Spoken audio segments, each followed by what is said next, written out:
Capítulo 24 Explosão.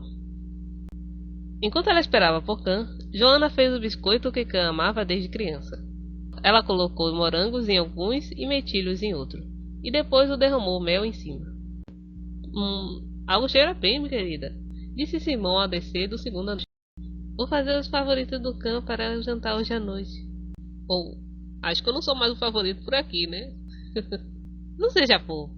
Khan não tem conseguido comer muito ultimamente. Ele não parece ter muito apetite. Joanna está preocupada com qual pouco Khan estava comendo nesses dias. Ele simplesmente não nos diz o que está acontecendo. Eu pergunto se ele está lutando com algo sozinho. Essa era uma preocupação constante de Joanna. Khan era um filho sério e atencioso que nunca revelou nada o que poderia estar incomodando ele por causa deles. Ele era um garoto gentil que fez o seu melhor para a felicidade da sua família. Ela queria que ele crescesse normal como as outras crianças. Ela desejava que ele se comportasse mal de vez em quando, fizesse birra e reclamasse. Mas até mesmo a reunião inicial deles tinha sido tudo menos comum. Ela sempre pensou que Khan tinha feito a escolha de vir com eles, mas também sempre se perguntou se ele havia sobrecarregado involuntariamente de alguma forma. Vamos confiar no nosso filho. Se não o fizermos, quem fará? Simão disse enquanto abraçava os ombros de Joanna com força, confortando. Joanna colocou seu coração dolorido de lado, removeu os biscoitos assados e colocou na rack de resfriamento. Assim que o cheiro espesso de manteiga encheu a pousada, eles ouviram alguém entrar. Estou de volta. Giri entrou, um grande saco cheio de comida agarrado em uma mão.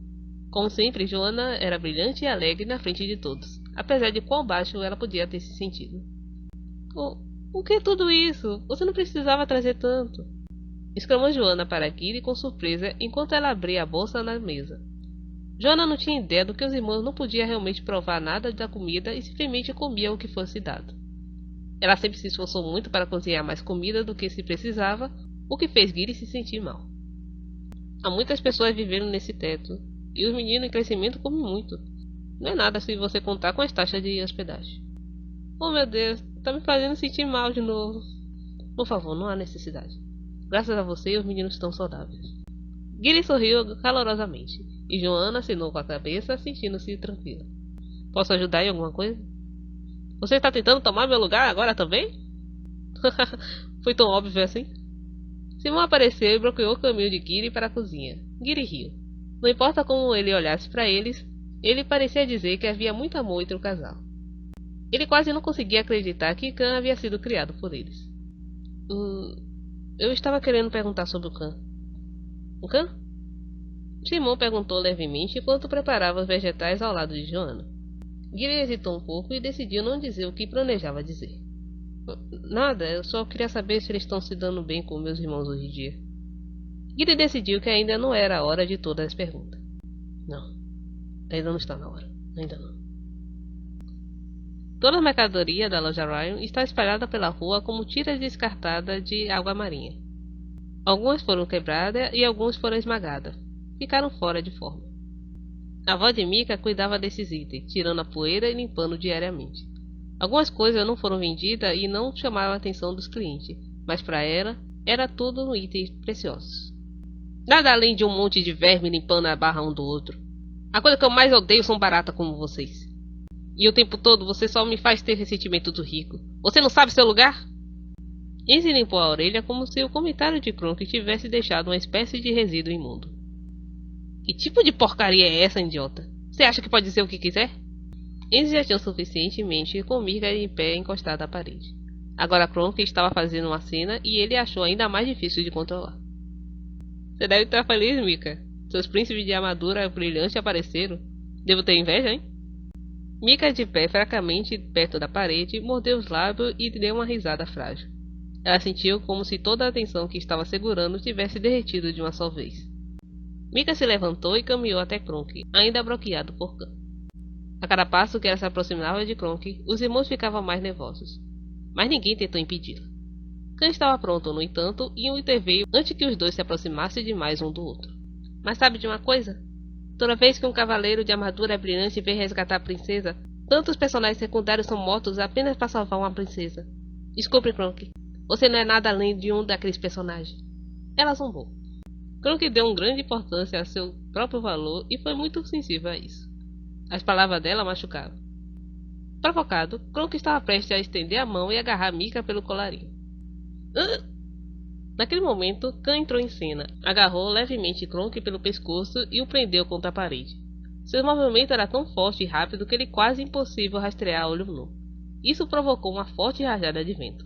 Em um piscar de olhos, Kronk estava contra a parede como uma pintura a óleo.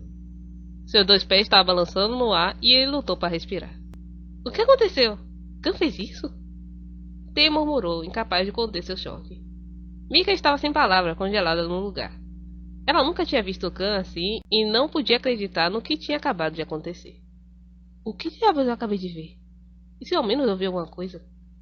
Mika não conseguiu mais dizer o que era real. Ela não podia fazer nada além de ficar lá.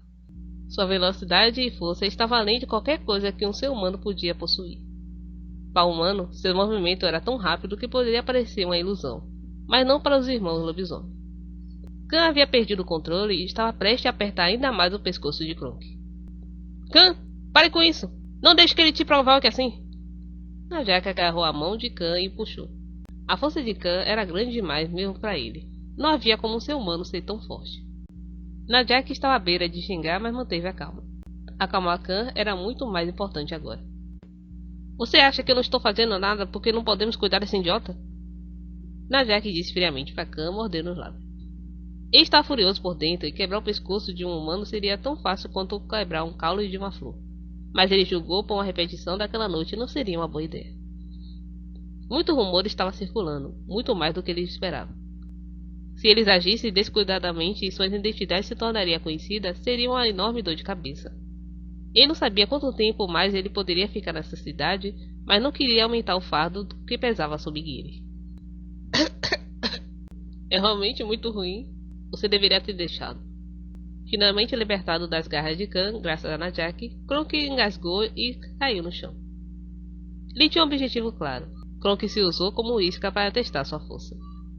Usar humano era um dos métodos mais comuns dos vampiros para capturar lobisomem ou forçá-lo a revelar sua identidade. Vampiro maldito. Eles ainda usam humanos para fazer essas coisas. Ele rosnou frustrado e ele não podia fazer nada além de se conter. Ele não sabia quão fortes os vampiros eram, mas se ele estivesse pronto para usar Kronk, qualquer outra exibição de força seria imprudente. Além disso, Khan não tinha ideia do que eles eram e isso os colocou em uma desvantagem ainda maior nesse jogo. Eles arriscaram ser identificados por um vampiro como alvo de ataque. Aqui, além de outros moradores, havia Mika e muito agitado Khan e Tail, que ainda não conseguia controlar seus poderes. Ele tinha que usar seu cérebro, e esse tentou permanecer o mais calmo possível. Seus pais, eles não são muito velhos? Eu escutei que eles vão e voltam do hospital todos os dias. Simão e Joana colocaram Khan dentro de sua casa porque ele não tinha para onde ir, e sempre acreditaram nele apesar de todos os insultos e bullying que ele sofria. Eles decidiram sair da vizinhança, que ele chamava de casa, por um longo tempo, e vagaram de cidade em cidade, tudo por Khan. E eles também não tiveram escolha nenhuma a não ser se escorar em Floride, o cara dos negócios, pai de Kronk, e emprestar dinheiro dele quando se estabelecerem em Greenville. Se seus pais adotivos fossem insultados por esse motivo, Khan não aguentaria. Mesmo que ele soubesse que talvez pudesse ser abandonado novamente se tais eventos voltassem a se repetir, Khan iria preferir proteger sua honra. Não se preocupe, certo, Khan? Eles não são seus verdadeiros pais de qualquer maneira. Então pouco se deveria se importar se ele morresse ou não. O diabo sussurrou em seu ouvido. Deixe pra lá. Apenas deixe pra lá, Khan. Você não está cansado de sempre se esconder? Você nunca pensou que sua força poderosa era estranha? Use-a. Khan pensou em como ele havia considerado isso em um momento. Certo, apenas considerando isso era tudo que ele já fez. Não! Khan! Enzi gritou. Somente quando ele ouviu Enzi, Khan notou que algo estava errado com ele, mas ele não conseguiu parar. Uma força enorme e poderosa explodiu em um piscar de olhos, e ele se transformou em caos. Tudo aconteceu tão rápido. Khan não ouviu ninguém, e ele não viu nenhuma razão para se segurar por mais tempo. Ele bateu e esmagou tudo e todos que veio em seu caminho, e usou toda a sua força para chegar a Kronk. Algo estava terrivelmente errado, e Najak instintivamente sentiu perigo. Havia muitos olhos assistindo, e ele não podia deixar Khan perder o controle. Najak ensinou para Enzi e Tail. Nós só temos uma chance. Temos que controlar ele.